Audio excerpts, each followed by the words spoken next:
Thanks for coming out on a... Sure, you want to do that? I'll give you before. Thanks for all of you for turning out tonight. It's an inclement weather, but it's the beginning of winter, so we're used to that here.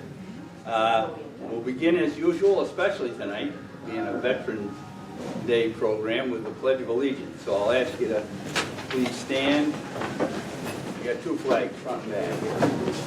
I pledge allegiance to the flag of the United States of America and to the republic for which it stands, one nation, under God, indivisible, with liberty and justice for all. Thanks. Have a seat. Okay. Tonight, as I mentioned, we've got a Veterans Day program. Our speaker is Greg Kinal, who's a long-time, 52-year social studies teacher at Pembroke High School, still teaching, and he's going to talk to us about Civil War veterans, not Civil War, excuse me, all the wars from the Revolution through the present. But before we begin, I'm going to ask Nan if she'd step forward and just give us an update on one of our members who's had some health issues. Some of you have been asking about Kathy Etzel. She had a second hip replacement in early November. Her first one came dislocated 3 times, so they put a new one in. She's at St. Anne's. I talked to her tonight. She's hoping very much to be home on Saturday when her daughter comes in. So she appreciates the contact she's had from you and appreciates the people that have been asking about her. And she just said to me, tomorrow, Veterans Day, would have been Chet's 79th birthday. Oh, yeah. Chet just passed away as well, you know. Okay, without further discussions, let's give a big hand, please, for Greg Kinal. I noticed some kind of a Zumba class next door. Be aware the only speakers we have tonight are in that projector. So when I have a number of YouTubes I'm going to play for you, please adjust your hearing so that you can hear as best you can or move up towards the front. That's the best I got. Okay, a few things. For those of you that are technologically into stuff, I can make this bigger, but then I lose control of my YouTubes. So it's not that I don't know what I'm doing. I have to do it this way so I have control. I'm not going to show you all the YouTubes. We'll be here till next Tuesday, and I don't want to do that.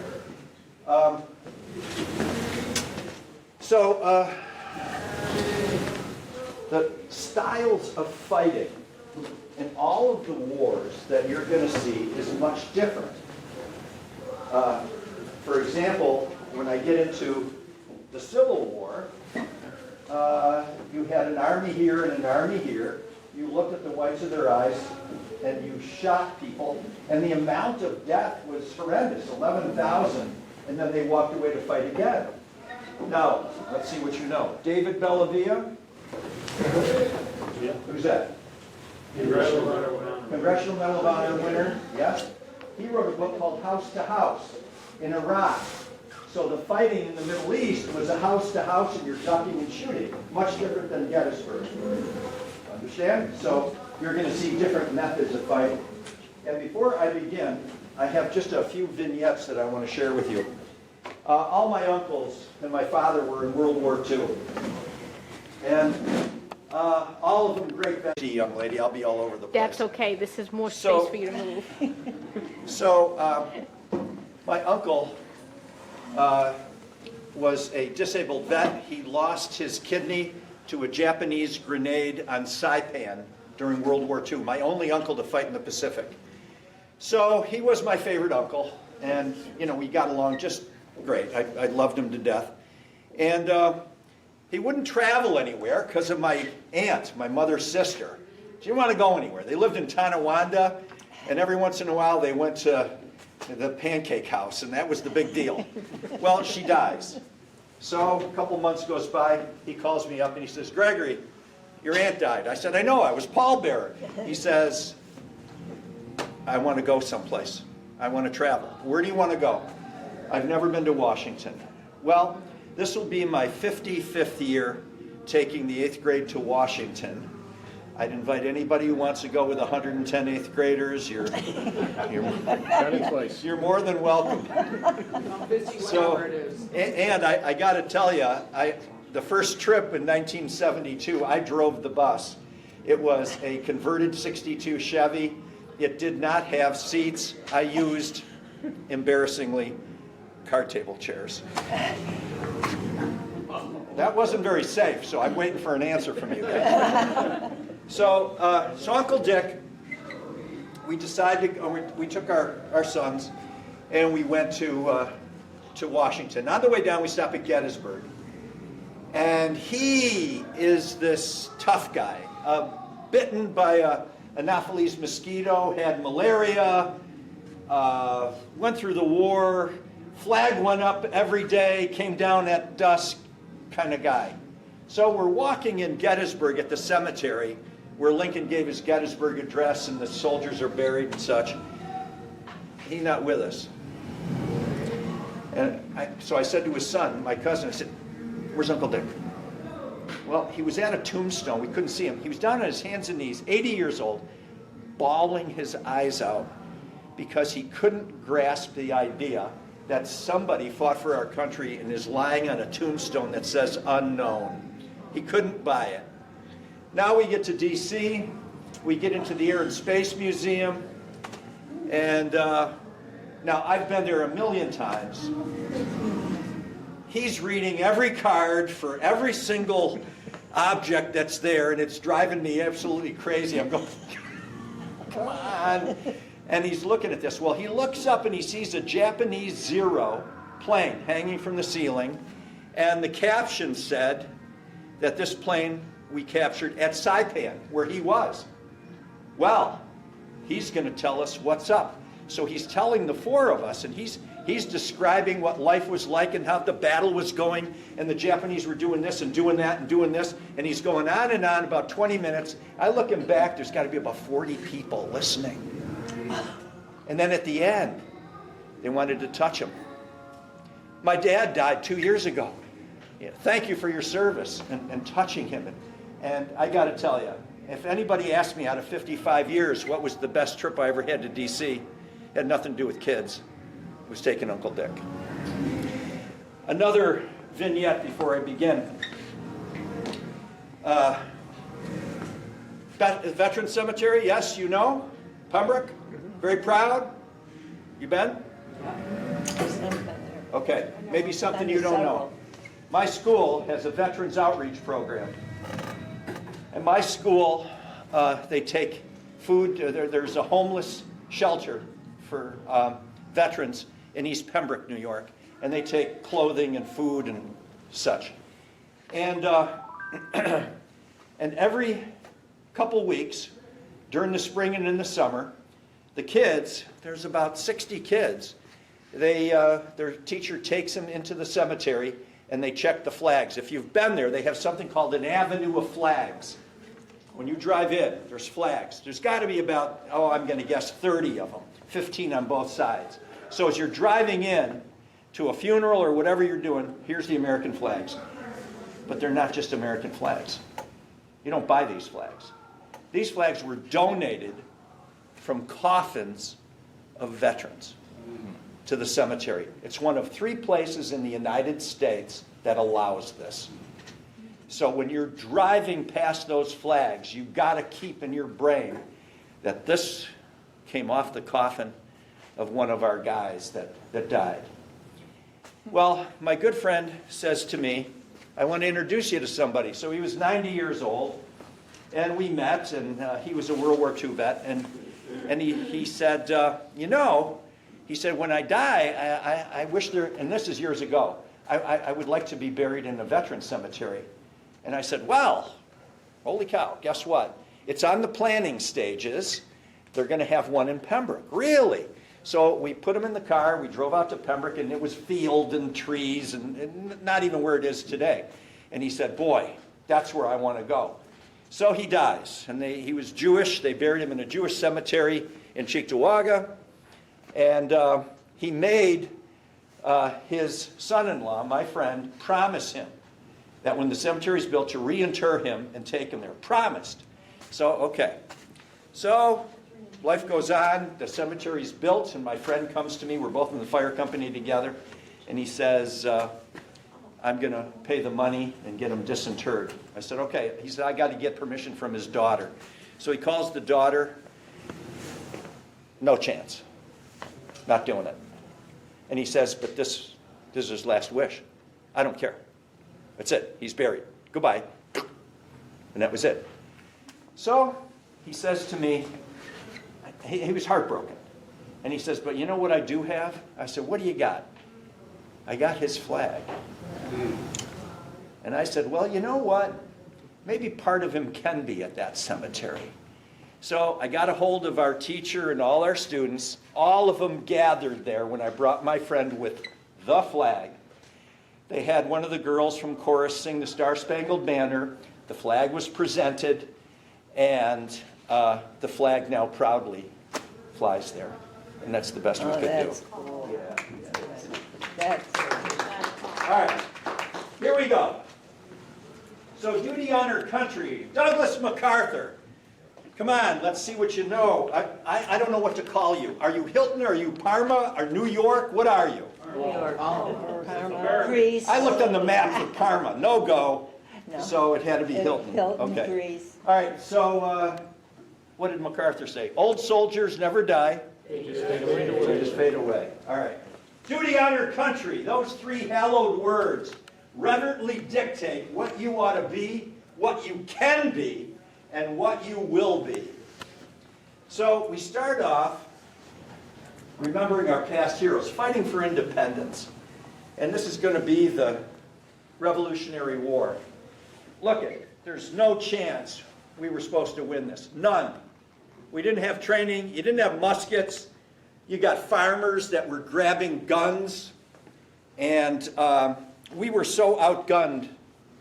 It's just amazing to me whenever I teach the Revolutionary War that we even came close to winning this. We weren't, the training was awful. Bad news. So we fought the war from 1775 to 1781. And no cameras back in those days. The camera isn't invented till 1839. But here you can see our patriots. And if they signed up, it was for a couple months at a time. And then they'd say to Washington, oh, adios, I'm going home. He's going, wait a minute, we're not done. Nothing like what we have today.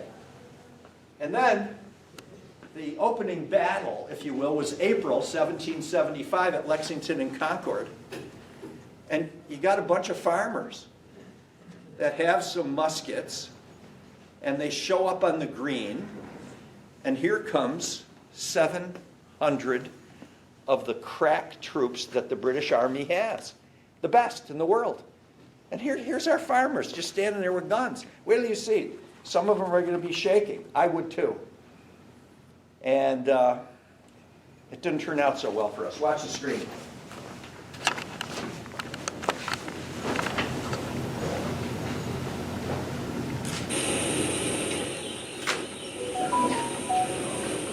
Yeah.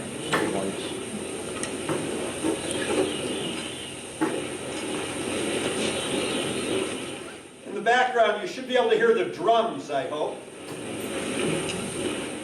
British are on their way.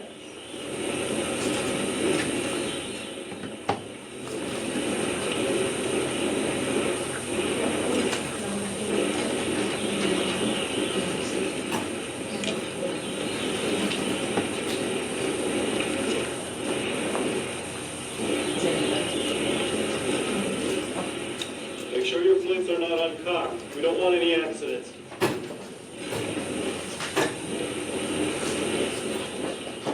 Now, I often think, what's going on in their stomachs? What is this? They got troubles.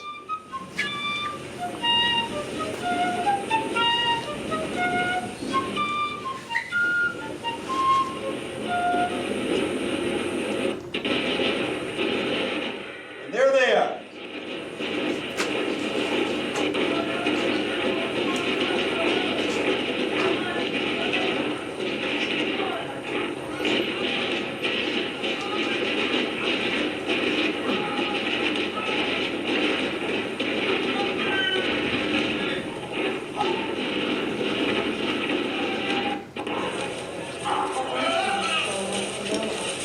There present no obstacle, sir.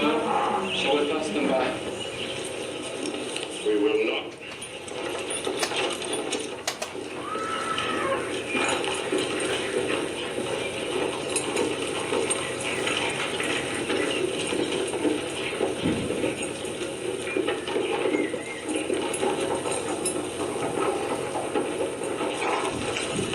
Hold your fire. Keep right. Captain Parsons. Full front.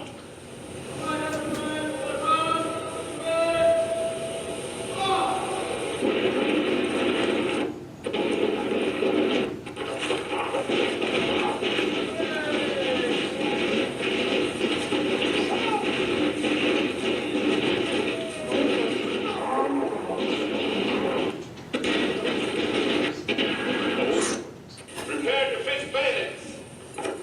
Fix your bayonets. Yeah, let's make it worse. Now the bayonets come out.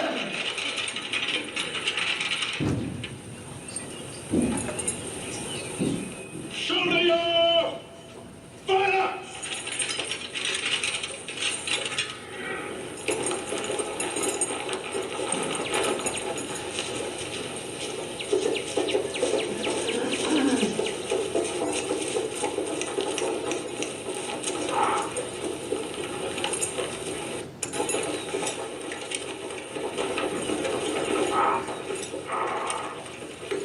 Hold your fire. Charge your bayonet. Yeah, that would do it. Advance and disarm them. Now, lads, you stand. Stand fast. Battalion will advance. Slow march.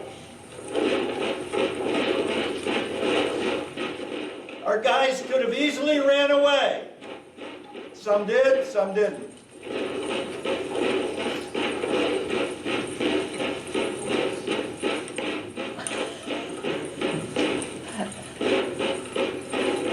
Disperse, men. Don't fire. Get faster. Militia, retire. Get off the range.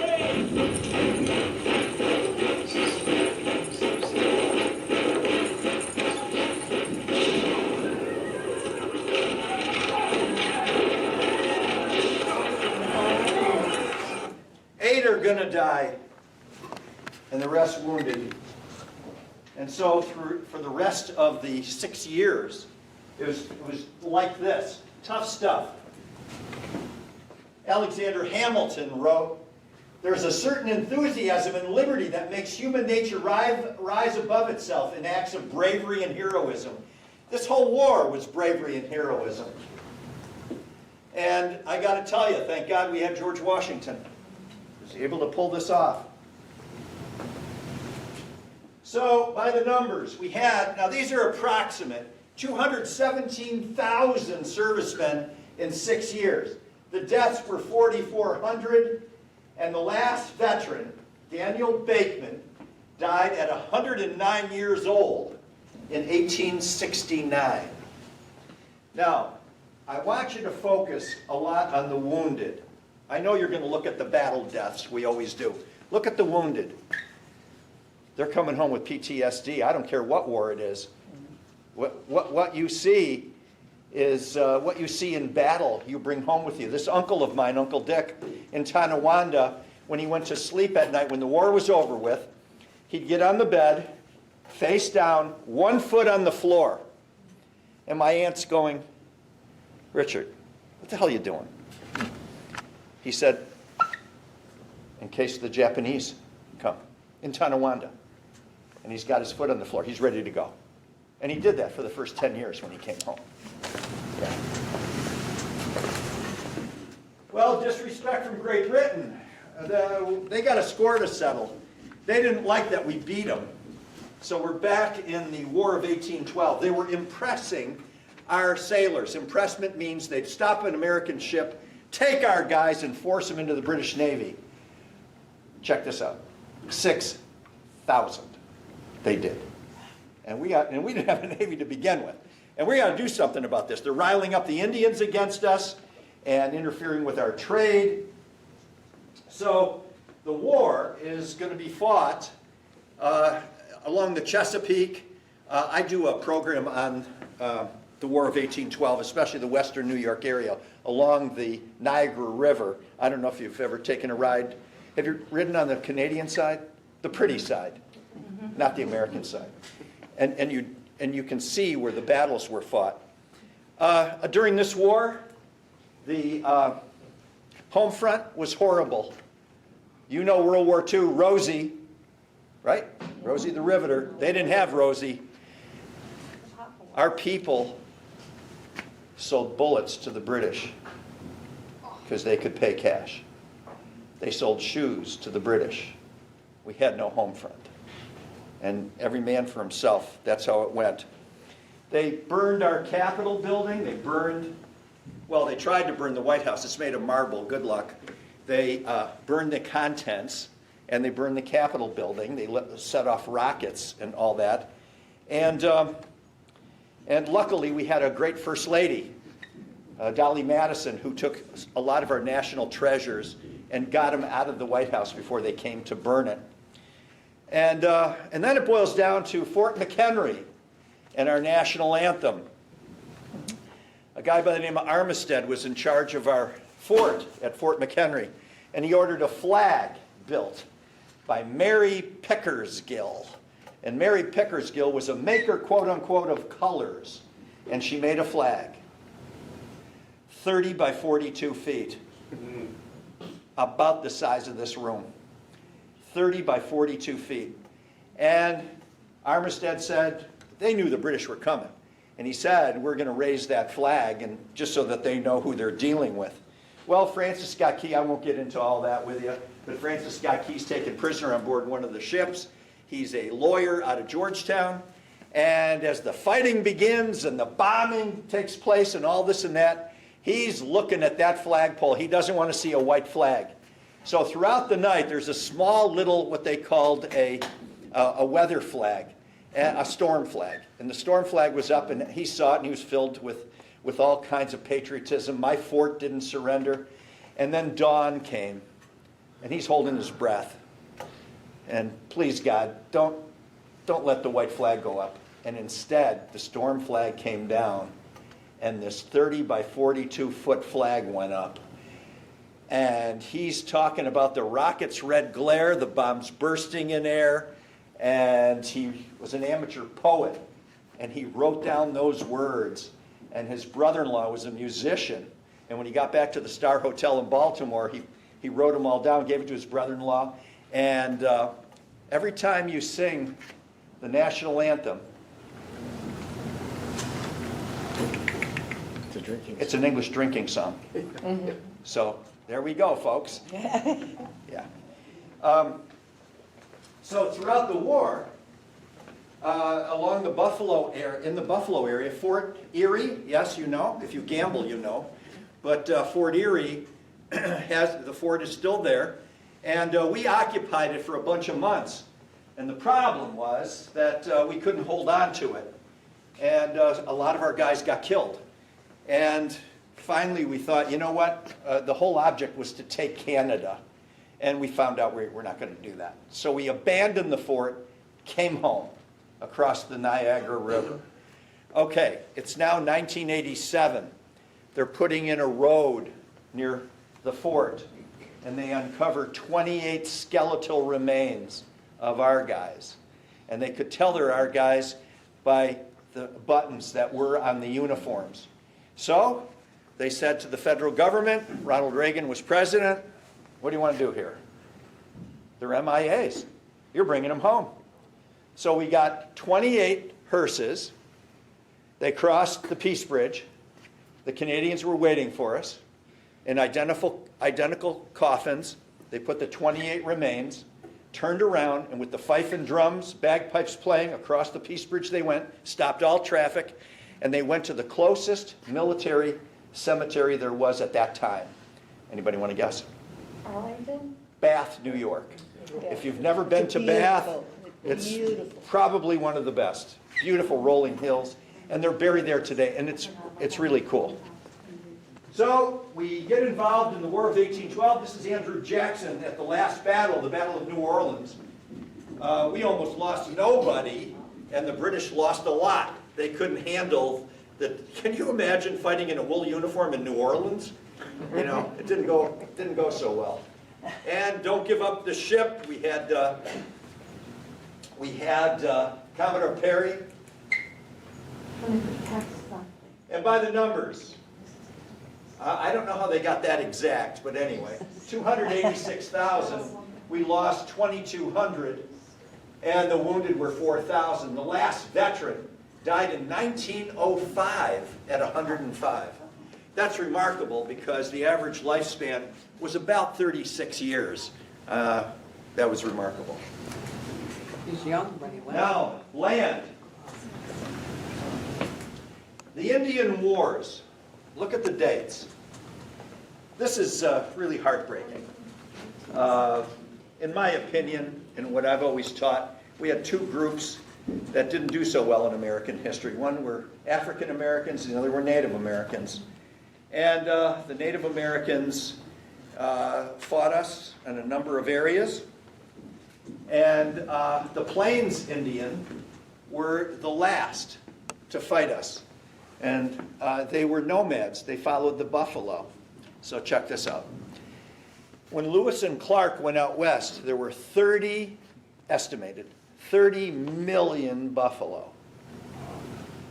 By 1876, white hunters got the number down to 85.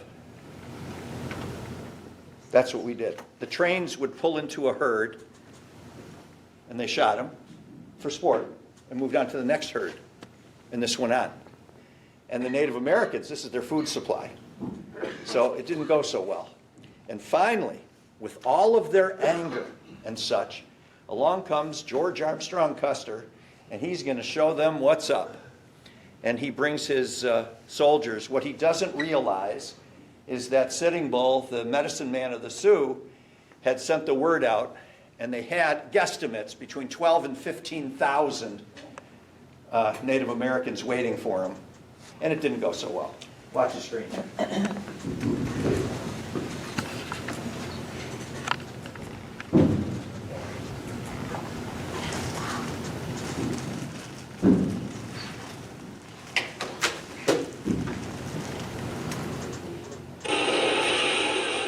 This is the Battle of the Little Bighorn in Montana. One soldier said the land seemed to be growing Indians. They were all over the place.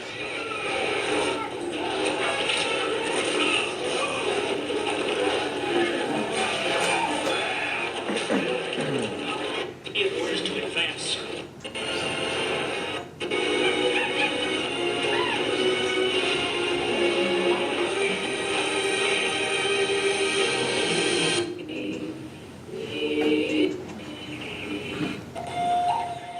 Now, when the battle's over with,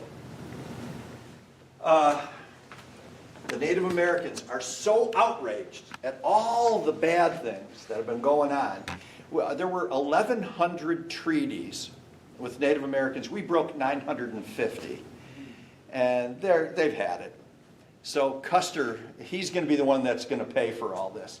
They slaughtered 265 soldiers, and then when you go to the battlefield, I was there a couple of years ago, when you go to the battlefield, Native Americans now have the right to put their memorial up, not just the whites.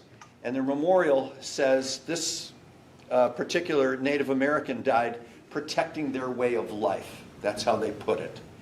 So what you see here, what you're about to see, are the Native Americans stripping our soldiers of everything that's valuable. And that's the way it went.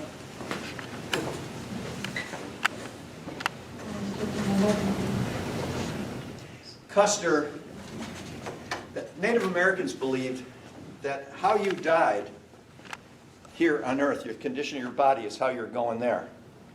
So he didn't hear. They told him, don't make war on us, you're going to die. He didn't hear. So in one scene, they take sewing awls, sharp things, and he's dead. They're jamming his ears so he hears better.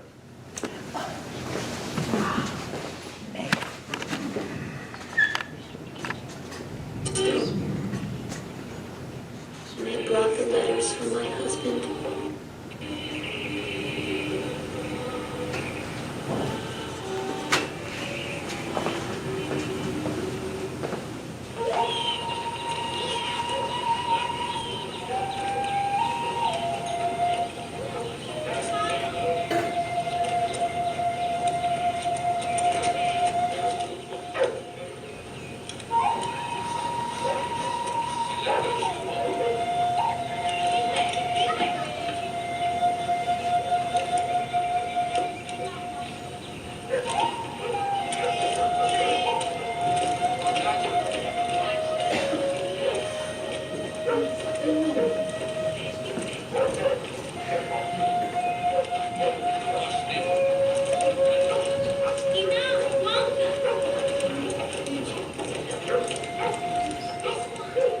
We recognized him, even though his hair was short and his face dirty.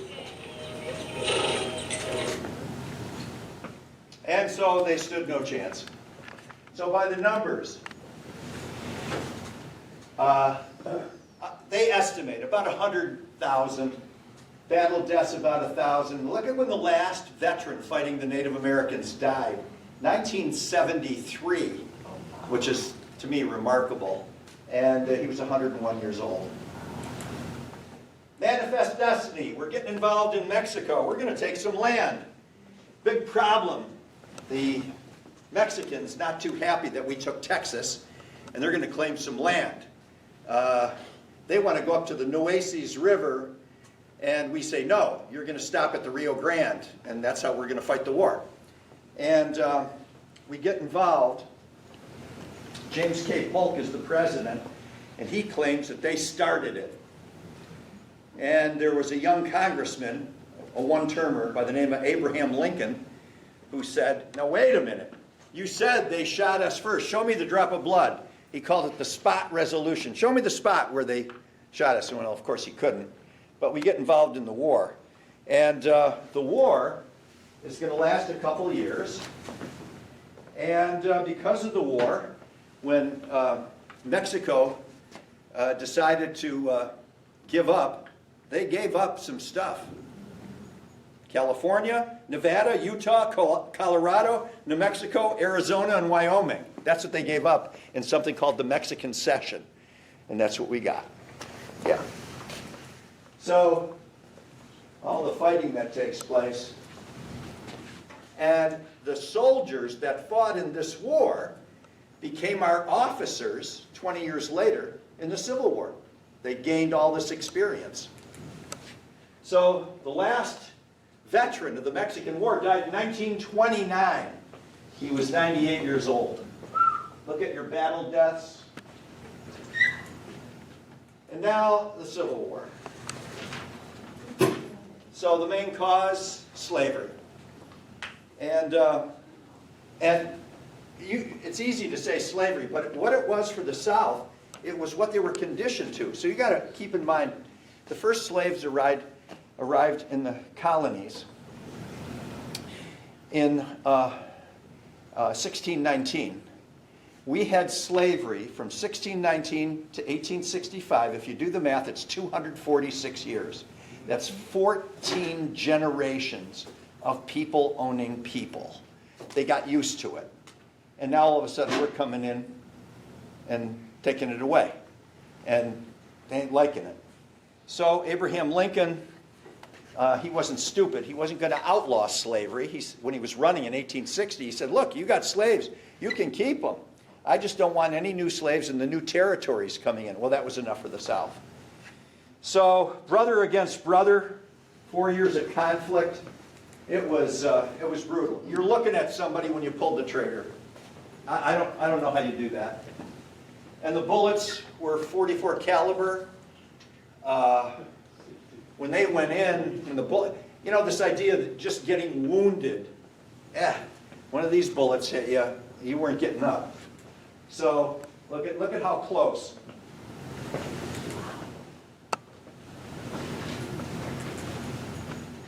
And Robert E. Lee was asked by Lincoln to be the head general. Lee wasn't stupid. He looked at all the natural resources we had. He looked at everything we had. He knew it wasn't going to happen. It's not going to happen. But yet, he told Lincoln, I can't go against my own friends in Virginia. Can't do it. So he led the South. All right, what you're about to see is day 3 at Gettysburg.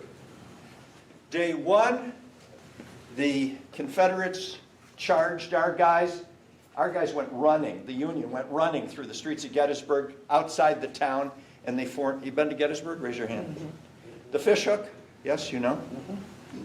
They formed that line, and that was day 1. Day 2, the Confederates did all the attacking. They were going to attack at this end and this end, and it didn't work. So now it's day 3. They're going dead center. They're going right down the center. They had 15,000 of the crack troops left. The best troops the Confederates had. They're going right down the center. And, okay, our guys hid behind a wall, all loaded, ready to go, and they were told don't fire any shots until they come into range.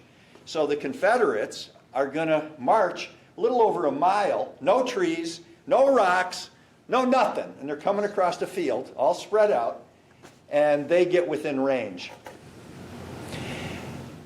And by the time the smoke clears, about 20 minutes into it, 7,500 Confederates are dead.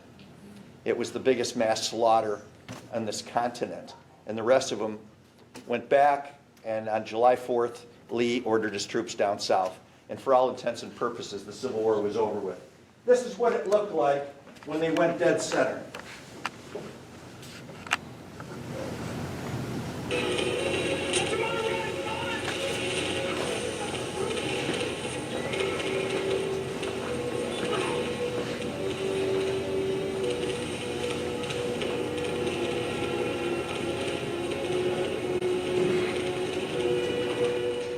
Notice the lack of cover.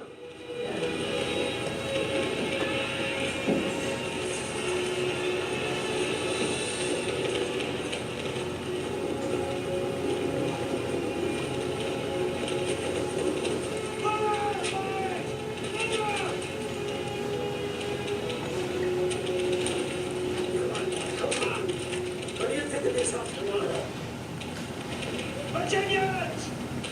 Virginians! With me! Who will come with me?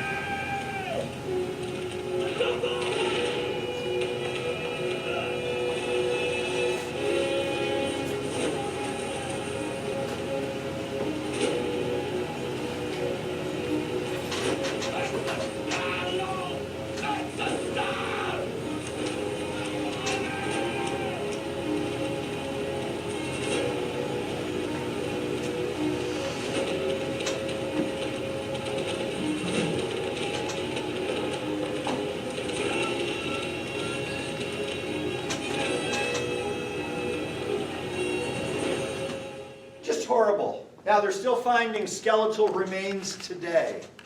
It's 2025, so you have to remember the battlefield's about the size of my school district, Pembroke. And a guy dies, falls in a gully, it rains, the rains come down and put rocks on top of him and this and that, and stays there for 160 years. And then more rains come, remove the rocks, and skeletal remains are found. Now, when I started teaching in 1970, our textbook said they didn't know exactly, about 500,000, 500,000 died. Not even close. Now, the latest, is 750,000, and they say, don't even quote that, they think it's going to go up to 1 million. How do you know that your kid died? How'd you know your kid died? They didn't come back. Where did he die? Don't know. And that's it. That's the way it goes. Today, our soldiers have DNA on them, their own DNA. There's never going to be, I do a program on Arlington Cemetery, there's never going to be another unknown. It just isn't going to work nowadays, which is a good thing. Lincoln, he had everything going for him except generals. We had the worst generals ever, and not good. You know one of the generals, General Hooker. Now, General Hooker wanted to keep his troops' spirits high.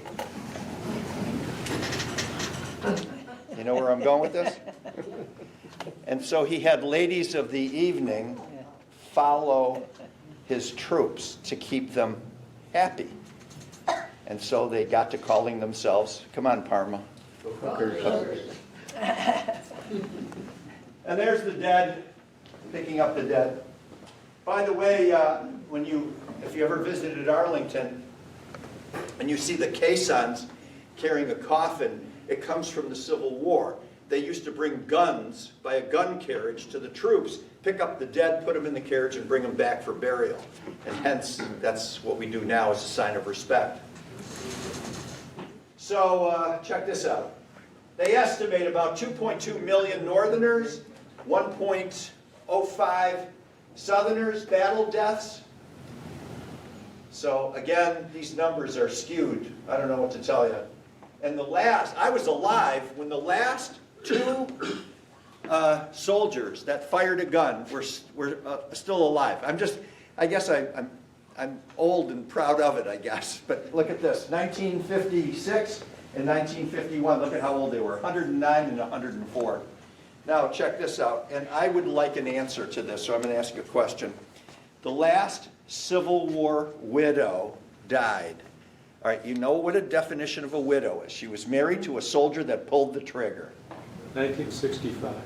2020. Oh my gosh. She was young. That can't be. Do the math, it can't be. Yes, it is, because, She was 101. yeah, because she was like 17 when he married her. She was 17, he was 93. Right, yeah. Now wait a minute. How old are you? 20?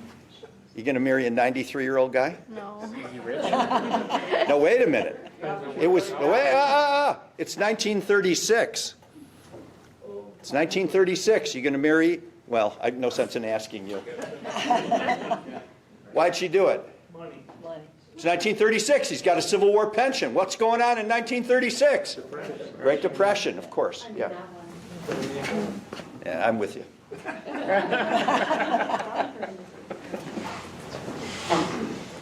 Helping the oppressed, Spanish-American War, Teddy Roosevelt. Here's the USS Maine. McKinley sent the Maine to Havana Harbor to stop the Spaniards from being nasty to the Cubans. And the ship blows up. It kills 261 United States sailors. And these would be some of the ones that died. And so we fought the war. We were in pretty good shape. We defeated, check this out, we defeated the Spanish Navy, honest to God, in 3 hours. It would have been shorter, but we took a breakfast break. Yeah. And then we defeated them on land in 10 weeks in Cuba. Teddy Roosevelt gets the Medal of Honor for doing that. And so the Spanish-American War vets. Now, I'm old enough. My father used to take me to the parade, St. Patrick's Day parade in Buffalo. And I remember the Spanish-American War vets marching in it when I was a little kid in the 50s. So then when I put this program together, I discovered something. Here's Teddy. See him? Oh, yeah, there.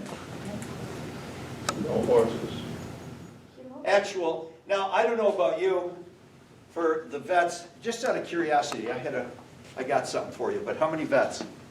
How many vets? Okay. All right. Look at the picture. Look at the helmets, veterans. You good with that? Those are cloth hats. Now, I don't know what's going on in 1898, but I'm not sure I want to go into battle with a cloth hat on. I mean, that's the way it's going.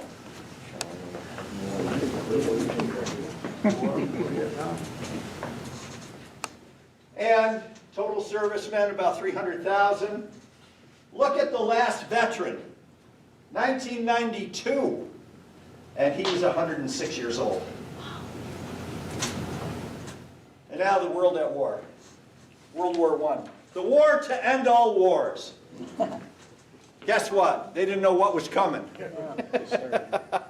We were isolationists. We didn't want to get involved in any of the wars. Then the Germans sunk the Lusitania. It didn't bring us into the war right away, 1915. We had to wait a couple more years. We got involved in September 1917. Alvin York becomes the most decorated soldier during this time period. We shipped 2 million men over to France to fight. With the battle cry, Lafayette, we are here. Meaning Lafayette brought the French to help us in the Revolutionary War. As a matter of fact, that's how we won the war, was with the French. So, World War I, 1917 and 18. We were in it a little over a year. And it was in the trenches. And when the war was ending, I'd say to the 8th graders, okay, they're going to end this war. How are they going to do it? So hang on, I'm going to tell you what they told me. All right, watch the screen. What you're about to see, we come up with horrible ways of killing each other in wars. This year, we have a budget of $6 trillion. Now, I know we have to be militarily strong, but they're coming up with ways. And we did this. The first modern war was World War I, and we had gas. Phosgene gas and mustard gas. You breathe it in, it ate your lung. Horrible way to die.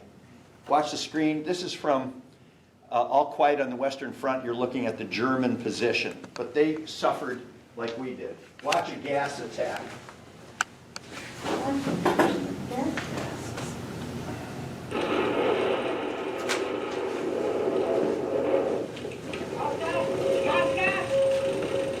Gas. The most feared, the most obscene weapon of all. We remember the awful sights in the hospital.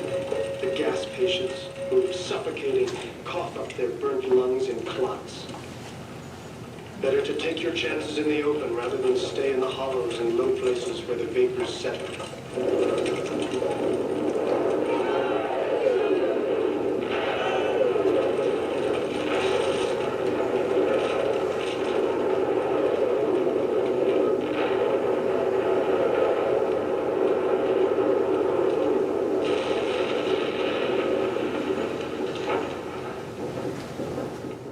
And there's the gas.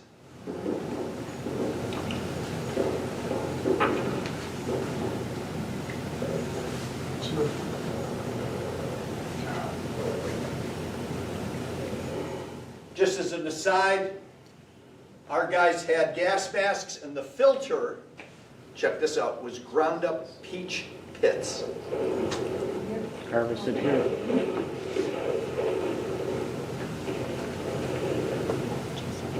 They were harvested here. They were collected around this area. Ernest Borgnine, for those of you watching the screen. And our 20-some-year-old young lady here said, who's that? The new recruits give us more trouble than they are worth. Between 5 and 10 of them get killed to early old hands. And they get killed simply because they are so inexperienced. They know nothing, so they die like flies.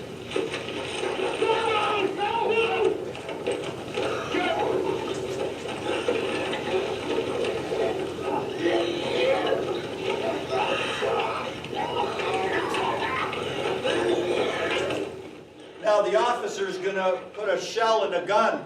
He's going to take care of business because this guy's going to die a horrible death. And then he gets stopped.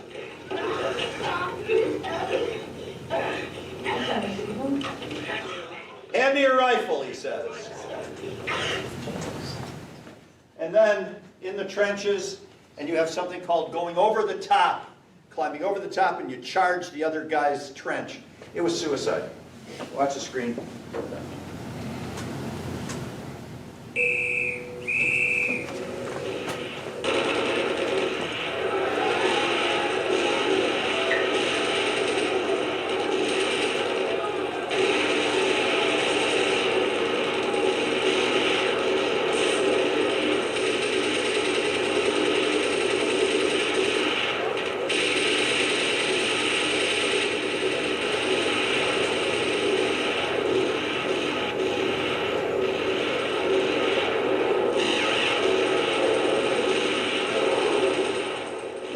French that are attacking.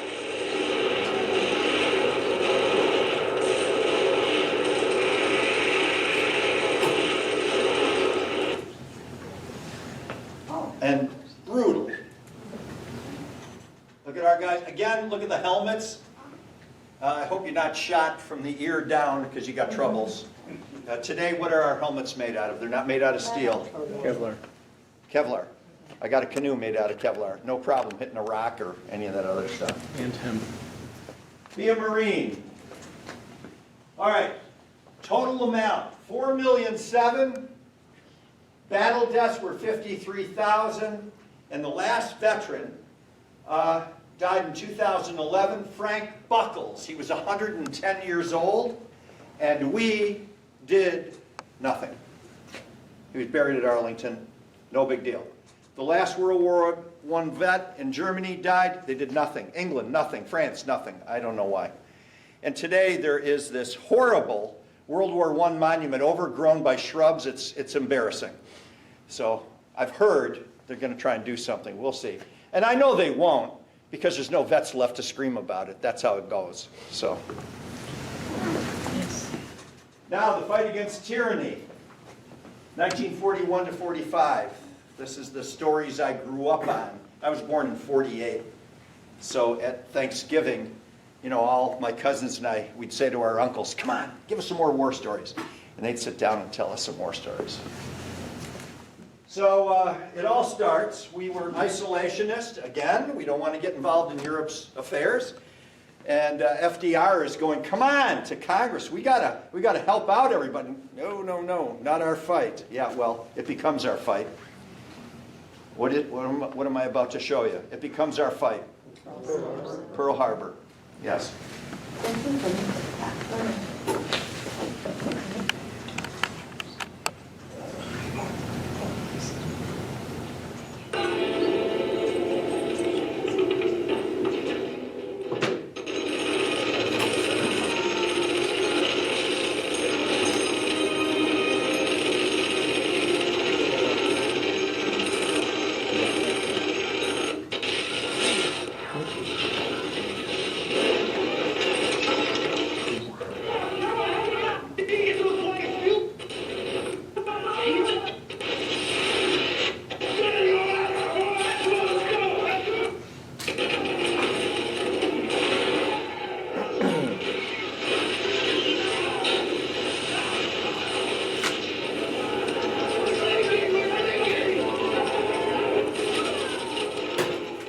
By the time the day is over with, 2,341 of our military personnel were killed, including nurses. And we got to do something about that. So we declared war on December 8th. Help me with this. Yesterday, December 7th, 1941, a date which will live in infamy. That's why I like speaking to adult groups. My 8th graders are looking at me like, I don't know what you just said. Okay, so now we're going to fight. Oh, who's this? Sullivan brothers. All 5 sunk on the Juno, the USS Juno. And then we said, no brothers can serve again together. And now that order is rescinded. Brothers can serve on the same ships. Who's this? George Bush, Sr., the youngest pilot in World War II. He's 19. Aircraft carriers, our ammunition's better. And then we got to do something. We got to take back Europe. And Eisenhower was in charge. We're going to land in Normandy on D-Day. What does the D stand for? Nothing. They're not going to tell you when. And they're going to land on D-Day H hour. What time? I don't know. H hour. And that's the best you're going to get. So our troops are going to land. The worst of all the beaches is Omaha Beach. And we're going to lose about 425 soldiers per hour in the 7 hours that it took us to take the beach. Watch the screen.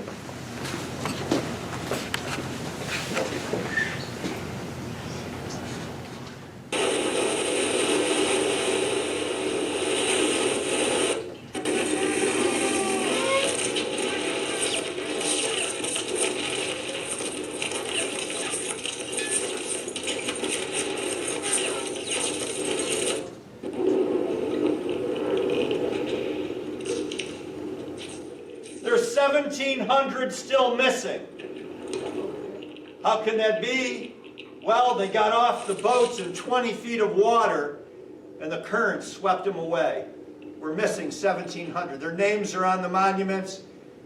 No burial.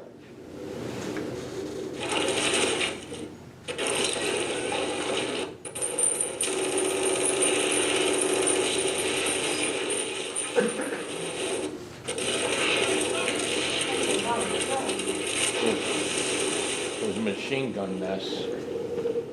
They had a zipper gun. The zipper gun, check this out, fired, the Germans, fired 125 bullets per second. That's what was happening here that you saw.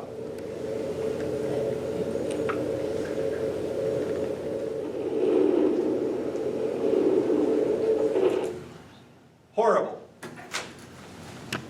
So as time went on, we're doing the best we can fighting. The American public wanted us to go after Japan in revenge, and Churchill talked FDR into going after Hitler. He said, look, you're going to lose us. England, we're the last stronghold. You got to get rid of Hitler first, and that's what we did. We did some fighting in the Pacific, but we went full bore after Hitler shot himself. And MacArthur said, the soldier above all other prays for peace, for it is the soldier who must suffer and bear the deepest wounds and scars of war.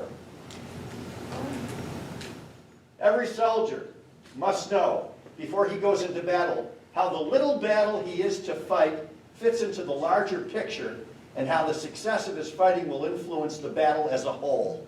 And that's exactly right on. You might think to yourself, what, I got to take this little stupid hill? Yeah, it's important.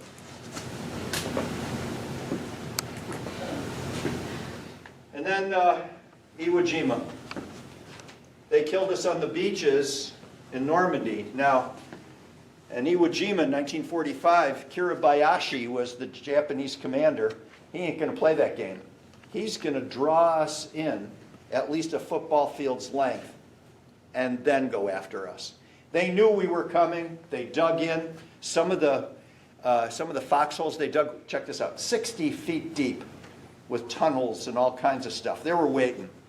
And when our guys got there, you could be looking at the barrel of a machine gun and not see it. It was that hidden. Watch the screen. Iwo Jima.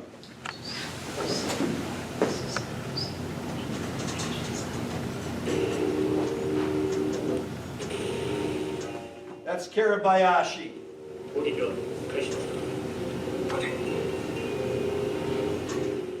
They had 29,000 troops. We had 70,000 troops. But they were hidden.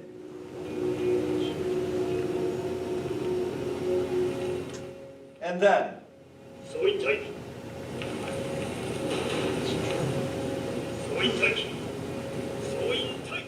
they're in caves.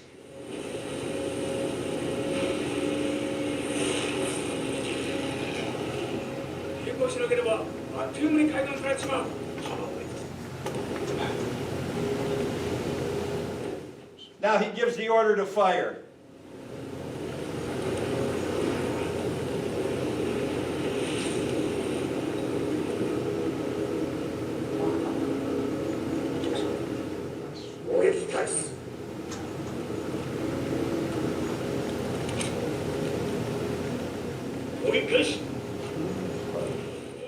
Look at our poor guys. They're walking right into a machine gun nest.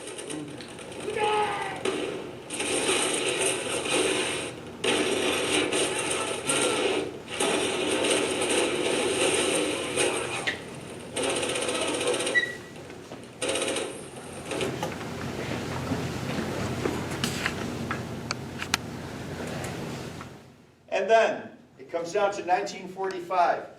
FDR's dead. Truman asked the question, we got to get this over with. We got to get rid of Japan. How many U.S. lives will it take to invade Japan? The answer, 1 million casualties. Not in Truman's watch. He says, tell me about that bomb we're building.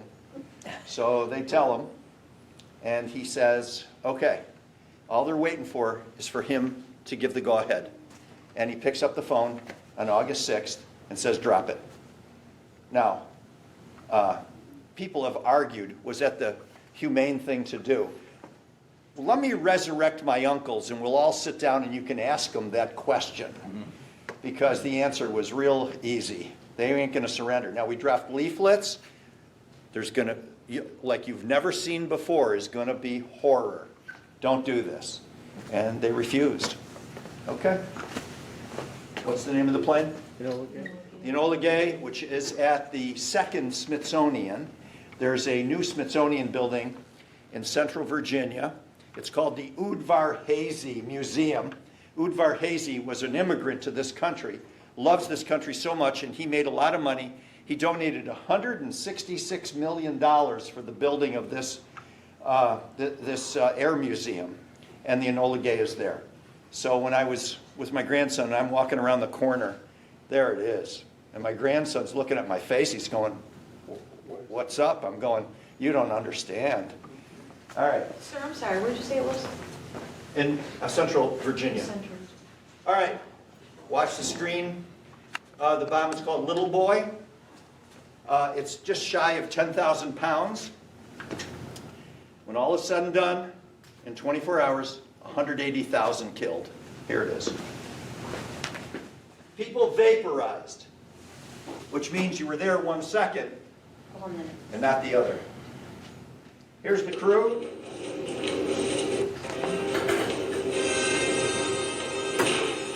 Bomb bay doors are open. Bombs away.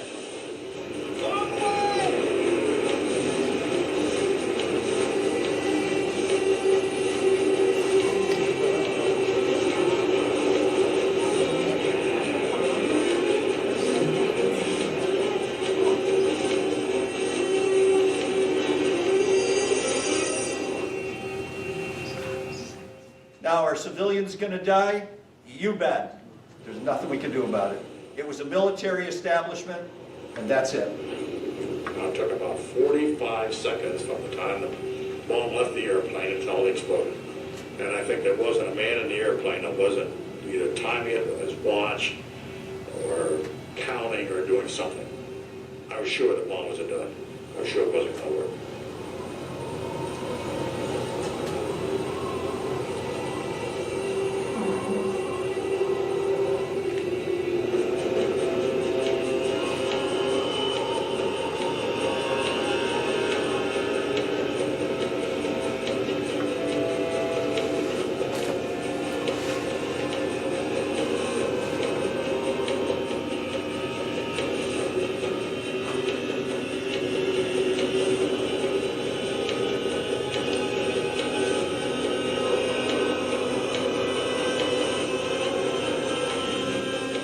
After falling for 43 seconds, the time and barometric triggers started the firing mechanism. A uranium bullet fired down a barrel into a uranium target. Together, they started a nuclear chain reaction. Solid matter began to come apart, releasing untold quantities of energy.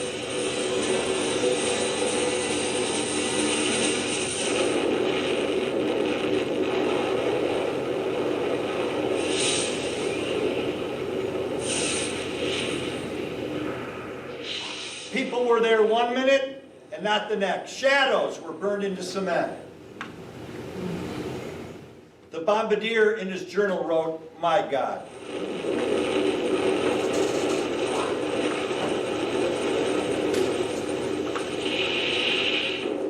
And it took, by the time it's finished,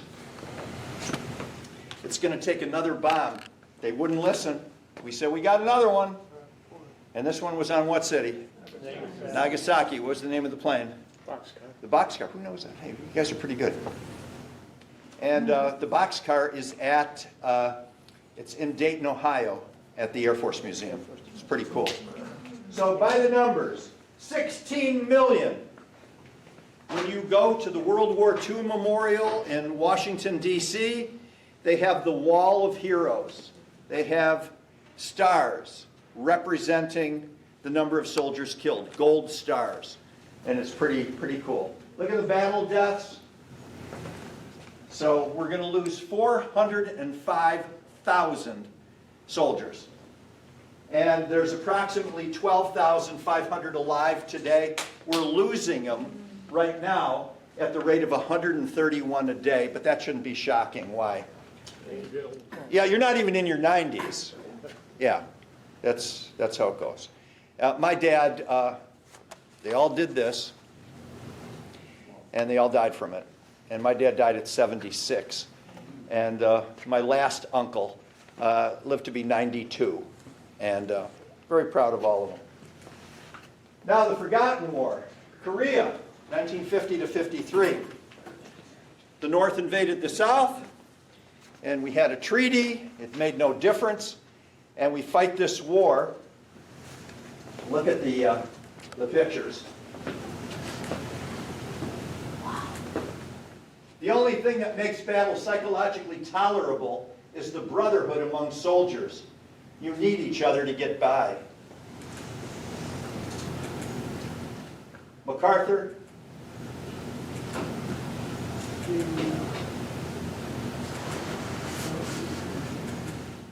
And North Korea will not return our deceased soldiers. That's it.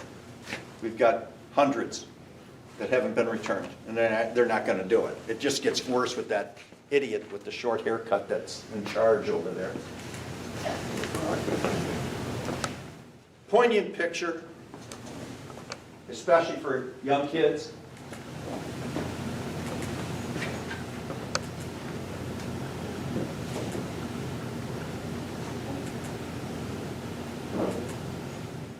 And 1.7 million in 3 years. Battle deaths were 33,000. So in 2020, about 1 million left, and they're aging. Containment, Vietnam. We want to contain communism.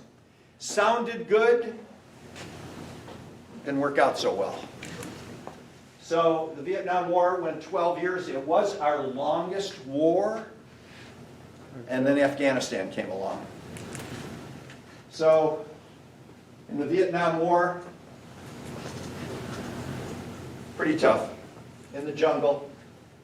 All right, a CBS News crew was allowed to go in with a group into the jungle. You didn't know where the bad guys were.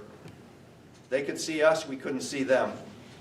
And they dropped them by helicopter. They're going in a patrol, and here's what happened. Watch the screen.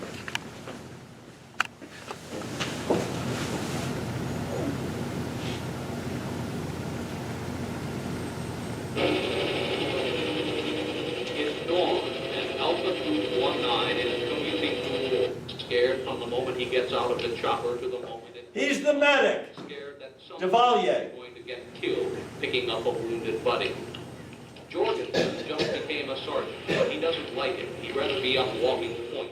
Now look where they're walking. He's already got 3. They can't see anybody, but the North Vietnamese can see them. Everybody calls him Blue. That's his rated last man in an unguarded moment. Today, though, it's quiet. A few bunkers uncovered, then a quick lunch, and back down the trail to the pickup zone. Just a peaceful walk in the sun. And now they start. And our guys get wounded.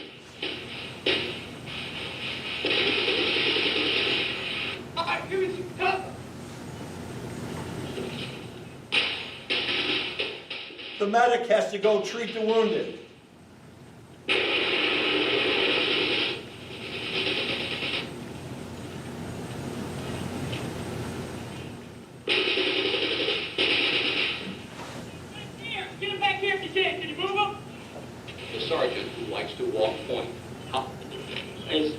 during the trail. I got hit in both legs. I usually keep my programs at an hour. I'm over that, I'm sorry, but I gotta keep going. Is that okay? Yeah. Okay. So we took an adult group to Washington, and you won't believe this. I get on the bus, we got about 40 people, some I don't know from the Pembroke area, and I said to one lady who was in her 80s, this had to be 20 years ago, I said, hi, and you're all set to go to Washington? Oh no. I'm thinking, honey, I don't know how to tell you this, but this bus is going to Washington. And she said, all I want to see is Arlington. I said, well, I'm just going to guess that you lost a son. Yes, I did. I have to put my hand on his name. Got it. So we stopped the bus and, we did our thing the first day. Second day is Arlington. She's shaking like a leaf. So we pull in, and her daughter and son-in-law are with her, and they help her. And I'm kind of in back. I don't know what to expect. And we get to the wall, and I looked up what panel the kid's name was on, and she sees it. And it was tough. She went down to her knees and crying and weeping, and I understand. And she's touching it and all this and that. And they're a good half hour, and then it was time to go. So we're leaving. And there's a guy with a card table sitting with a chair, and he's got a stack of books. He calls me over. He says, just guessing she lost a son. I said, yeah. He said, I wrote a book about my time in Vietnam and the action that I was in. I'd like to give her a copy. Could you bring her over? I said, sure. So I bring her over, and he says, and you are? And she tells him. And he says, and what was your son's name? And she tells him. He drops his pen. He turns white. It was in his outfit. He saw him get killed. Explain that. What are the chances? On that day, at that hour. I don't know what to say. It was pretty tough. Stuff happens. And a lot of our guys today are suffering from PTSD. My best friend Orvie, that was the nickname I gave him. We went to the prom together with our dates, and smuggled beer when we were kids and did all the stuff that you did in the 60s. And he came home from the war, and I lost track. He lived in my town, but I never really saw him. And then he came to a party at my house, and in the span of an hour, he had 6 beers. Then he's going golfing with my other friend, and he says, hey, what's going on with Orv? I said, what are you talking about? It was 9 o'clock in the morning, and he's drinking beer. And then, 3 Christmases ago, he's sitting with his sister, leans back in the chair, and exhaled. Massive heart attack, adios. And he's a casualty of the war. He had PTSD. That's how he got through. No judgment.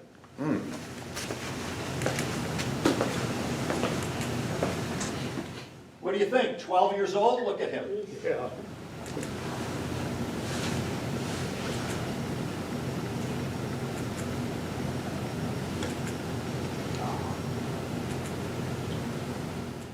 So now in Vietnam, about 3 million of our guys.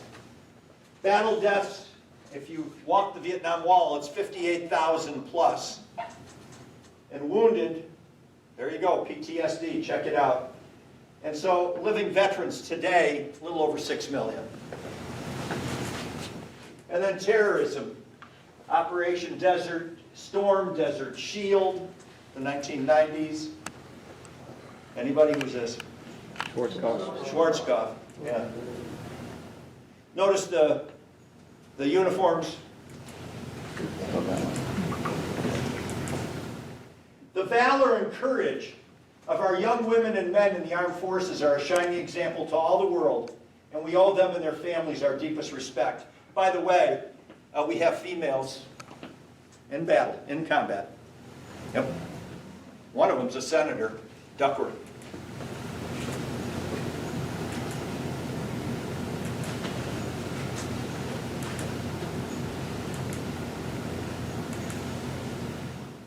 And about 500,000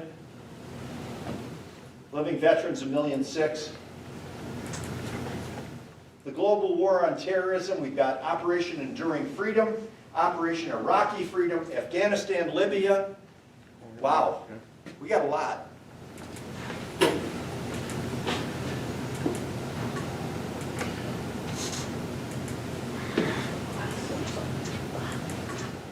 I want to play this for you, but I prepped it before I came here, and I can't. There's a few swear words, and I'm choosing not to do that.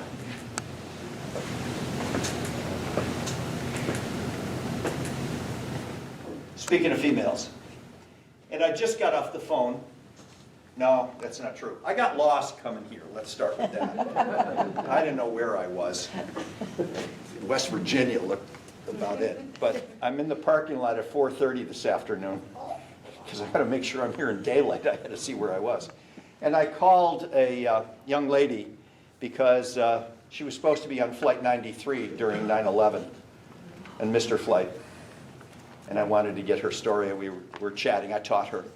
And I said, so what's going on with you? She said, oh, I made full colonel. Oh, I guess that's a big deal. So here she is in our armed forces. Pretty good. Honoring the sacrifices many have made for our country in the name of freedom and democracy is the very foundation of Veterans Day. And I agree. That's why we're here tonight.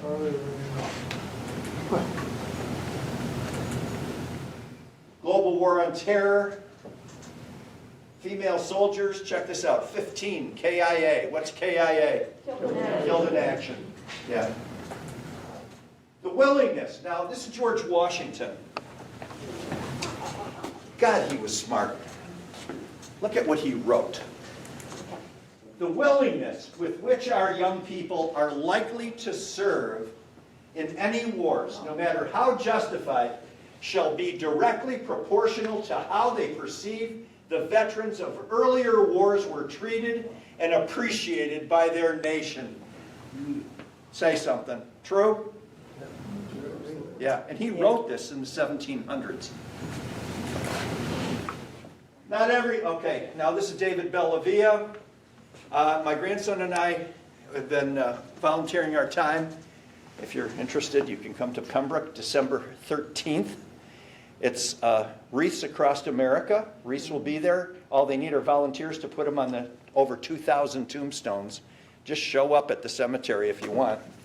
And we've been doing that. Now, David Bellavia gave an address there a couple months before. And he said something that was just perfect. So he said this. Not everyone here lost their life in combat defending this country. But every single person that will be buried here in the future and presently was willing to give their life for our country. There's nothing more sacred than that. You don't know when you join what's going to happen, but you're willing to die for your country, and that's why we appreciate you tonight. So I have two things to end.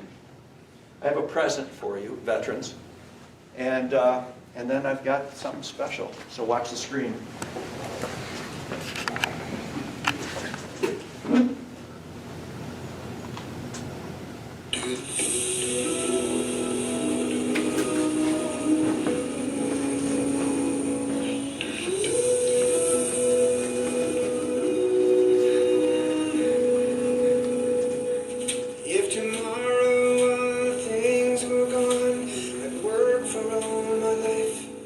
Sung by all the soldiers. Watch. Just my children and my wife. I thank my lucky stars to be living here today, where the flag still stands for freedom, and they can't take that away. And I'm proud to be an American, where at least I know I'm free, and I won't forget.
that. I've been using at the fire hall. We used to have gun raffles.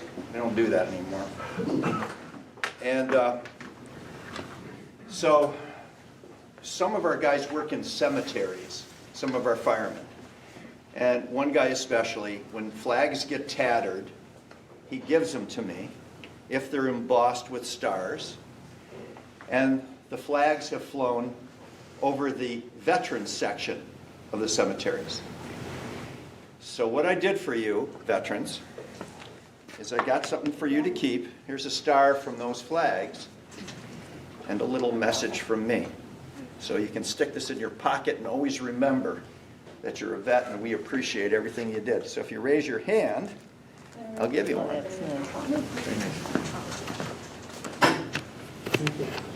The Big H Podcast, tune in now. Conversations that'll wow.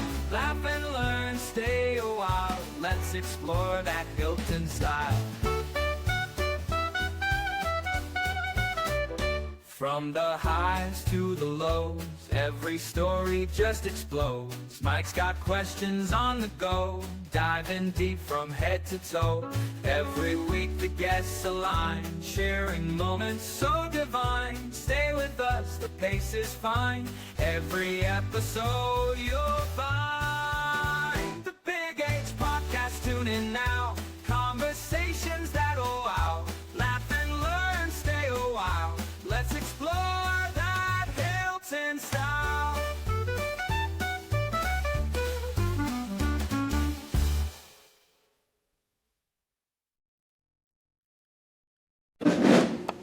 All of them great.